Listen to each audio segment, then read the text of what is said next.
Courage the Cowardly Dog, Dexter's Laboratory, Ed, and Eddie. Cow and Chicken? Anybody? What do these all have in common? They're 90s Cartoon Network series that were highly entertaining. Well, not all of them were winners, but there is a nostalgia for Ole Gamer Joe here, who is now approaching 40 years of age, for all of those cartoons, and for the late 90s, mid-90s Cartoon Network art style in general. So when I first saw #Blood, I was so excited because I love the artistic direction that it takes. But will #Blood be trending on X, or does it have less game than Johnny Bravo? Let's find out in our full review.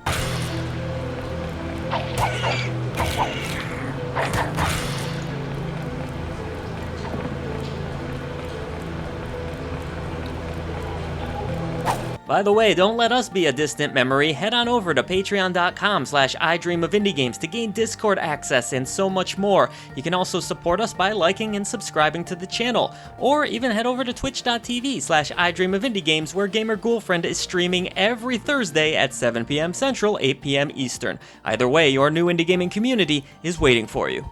#Blood is a top-down dungeon crawler, and obviously the big takeaway when anyone looks at this game is that amazing art style. You'll be controlling Becky Brewster, a young girl who's kinda new to town. She's getting used to things, going to school, being a student, when all of a sudden she discovers a book. She thinks it's a cookbook of sorts, but actually it turns out to have demonic writing in it that alludes to vampires and other weird stuff. In fact, the teacher doesn't even want to decipher it. It's supposed to be in French, but only parts of it are in French. Without giving away too much of the plot, Becky here gets whisked into a bigger story that involves her slaying vampires. Kinda sounds like Buffy, right? The writing in #Blood is quite charming, it will tickle your funny bone, and it will definitely call back to the 90s a lot. One of my favorite references in the game involved a certain Sunny D commercial. I won't spoil it here, but if you're around my age, you probably already know what that damn commercial is. As remarkable as it looks, and I'll touch on the graphics more later, #Blood doesn't do anything remarkable in the gameplay department. It's a pretty safe little top-down adventure. Now, as someone who likes the simplistic top-down Zeldas, those are actually my favorite Zeldas and the only ones I play at this point, I welcome the gameplay loop here. The first thing you should know about #Blood is that it has a ton of dialogue. Whether you're just searching items in rooms or you're talking to villagers, you're going to have a lot of text to read. Most of it is well written, as I said earlier, but there is a lot of reading here, a surprising amount. This can slow the pace of the game a little bit, so be aware of that going into it. It's not all about non-stop action. The game features various quests. Some of them are optional, and of course there is a mainline quest to follow. You do have a map that will generally keep you on the right track and point you in the right direction, along with a social media app that's built into the game where you keep up with people's conversations and they kind of point you in a direction too as to what you need to do in order to get to the next destination or complete a quest. Of course, throughout your exploration, you're going to encounter vampires, bugs, and all sorts of gross, nasty monsters that you can either punch with your fist, eventually you get your hockey stick and you can whack them with that. You'll also get bombs and a bunch of other gadgets too.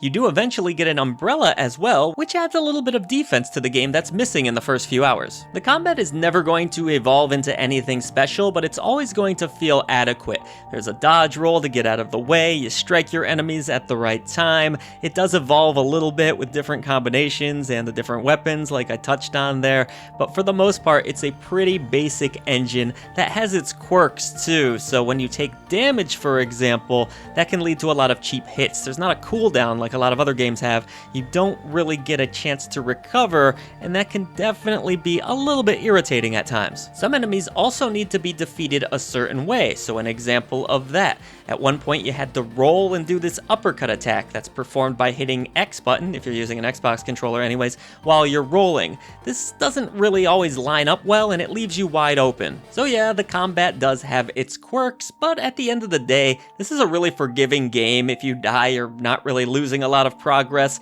There are plenty of healing items as well, though they weren't as accessible as I would like, but either way, the combat is serviceable. Hashtag Blood is also a surprisingly large game. It's a big world to explore, and that's helped a little bit with a sewer system where you unlock somewhat of a fast travel. It works okay. There's a lot to collect in the game. There's all these hidden tokens, and the game does a good job of keeping track of pretty much all of your progress too. Whether you've encountered a new enemy, they'll give you some information on things like that, new spells. It does a good job of tracking information overall. But when Hashtag Blood is really at its best, in my opinion, in terms of gameplay, is when it leans into the dungeon crawling. There are some good designs in this game, some cool classic tropes here, like bombing walls that are cracked to advance forward. There's some cool enemy loops where you have to take down a group of enemies to advance forward. All of the stereotypical stuff is here, but it's really fun still. So it does become a bit of a shame that it gets a little bogged down with all of the dialogue